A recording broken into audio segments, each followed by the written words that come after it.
नमस्कार मित्रांनो. तर आजच्या भागामध्ये आता मंजू आणि सत्या त्या ऑफिसमध्येच थांबलेले असतात आणि आता सत्या म्हणत असतो की वाघमारे आता काय करायचं, आपण कुठं रूम शोधायची, रूमच भेटत नाहीये.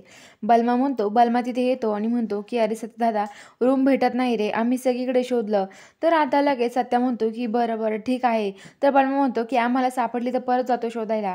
ते शोधायला जातात आणि सत्या म्हणतो की बलमा का येत नाहीये काय माहिती, तिथे वाट बघत बसतात. तर आता इकडं जे मोरे सर असतात ते भारती मावशीला म्हणतात, काय भारती मावशी मंजू कधी येणार आहे. तर भारती मावशी म्हणतात की घरी काहीतरी झालंय, प्रॉब्लेम वाटतं, त्यामुळं मंजू नाही येत वाटतं आता, असं म्हणते. तर आता मोरे सर म्हणतात ठीक आहे, बघून घेतो मी नेमकं काय झालं आहे, असं मोरे सर म्हणल्यावरती आता भारती मावशी म्हणतात ठीक आहे.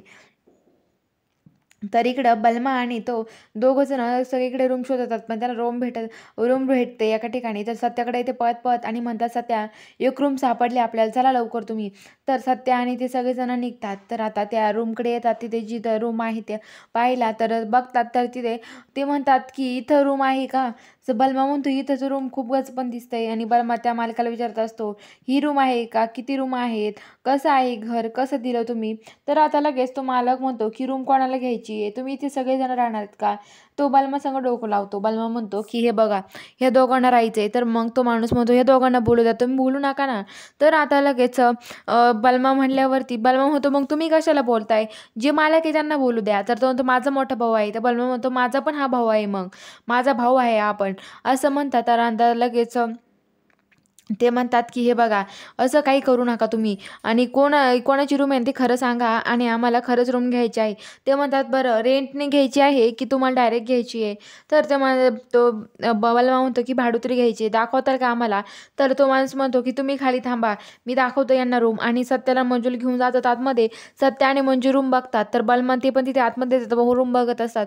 ते म्हणतात किती घाण आहे नि ते. तर लगेच ते बाहेर येतात आणि म्हणतात की सत्या नको अरे रूम घ्यायला, इथं आपल्याला नको ही रूम. तर आता लगेच तो माणसाला विचारतात की कशी दिली रूम. तर लगेच नंतर बलमाला त्यांना म्हणतात खाली वा, इथं काय रूममध्ये.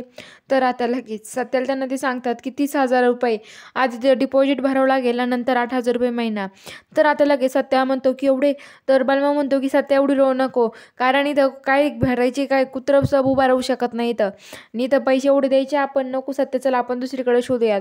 सत्या म्हणतो की नको अरे बलमा, चांगली आहे, जाऊ दे राहू दे, आता परत दुसरी रूम शोधायला तेवढाच वेळ लागेल. तर लगेच सत्या त्या माणसाला पैसे देतो आणि म्हणतो की ठीक आहे, रूम राहतो आम्ही इथे. तर त्या माणूस म्हणतो की ठीक आहे, हे बघा आपण इथं दारू वगैरे काही प्यायची नाही, इथे काही नशा वगैरे करायची नाही तुम्ही.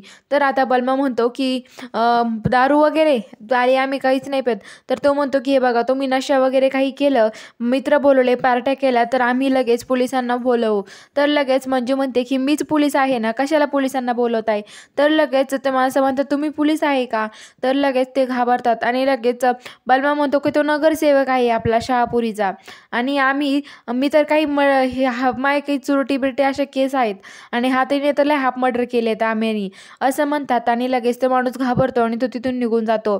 आणि लगेच सत्यान मंजू म्हणते की तुम्ही इथे बसा, तोपर्यंत मी रूम साफ करते. तर लगेच आता बलमा म्हणतो की नका ओ वहिनी, आम्ही असताना कशाला तुम्ही रूम साफ करताय, आम्ही करू लागतो थांबा. चला आम्ही रूम साफ करू लागत तुम्हाला. आणि सगळेजण मिळून रूम साफ करत असतात. तर मग आता सगळेजण रूम आवरून होते आणि सत्या म्हणतो की वाघमारे, माझ्यामुळं तुम्हाला हे घरात राहावं लागतं एक दिवस नक्कीच, आपल्या हक्काचं आपलं घर असेल आणि त्याची मालकीन तुम्ही असाल. तर मंजू म्हणते की सत्या, मला आपलं नको आहे, आपुलकीचं घर हवं आहे, असं म्हणते. तर सत्या म्हणतो की सगळं माझ्यामुळं झालं आहे वाघमारे. तर मंजू म्हणते नाही रे सत्या, माझ्यामुळं झालं आहे, मी तुला कॉल करीत होते पण लागलाच नाही, असं म्हणते. आणि सत्या आणि मंजू आता झोपलेली असतात. तर मंजू सत्याच्या हातावर डोकं ठेवते. सत्या म्हणतो की वाघमारे, माझ्यामुळे तुम्हाला इथे राहावं लागतंय, मी तुम्हाला राणी बनवून ठेवेल म्हटलं होतं, पण कशाचं काय, असं राहावं लागतंय तुम्हाला.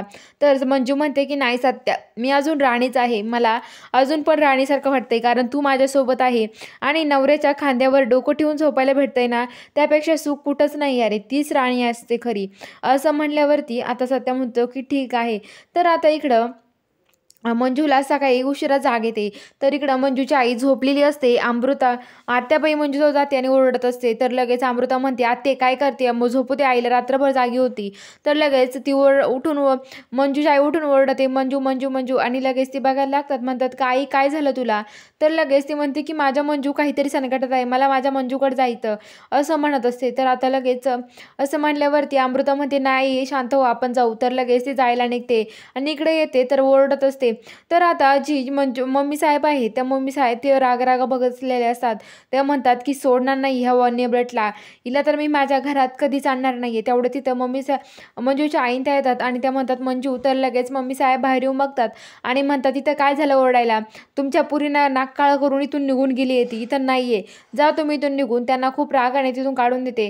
ती आता अमृता आणि ते रोडने चाललेले असतात. मध्येच मंजू आईला चक्कर येते. अमृता म्हणते, "काळजी करू नको आई. मी सत्यजित दाजीकडून ॲड्रेस घेते, आपण जाऊया तिथे." ॲड्रेस घेते आणि मंजू त्या जिथे राहतात तिथे येतात. तर आता ती बाहेर ओरडत असते मंजू तिथे सगळेजण. तर तेवढे ते मंजू बाहेर येते आणि म्हणते, की "काय आहे तुम्ही इथे?" तर ती मंजूची आई म्हणते, "अगं मंजू, आम्हाला कळवायचं तरी ना." तर लगेच सत्या म्हणतो, की "आई तुम्ही इथं आलात का?" तर बघूया पुढच्या भागामध्ये आता नक्की काय घडणार आहे हे बघायला आपल्या चॅनलला सबस्क्राईब करून घ्या.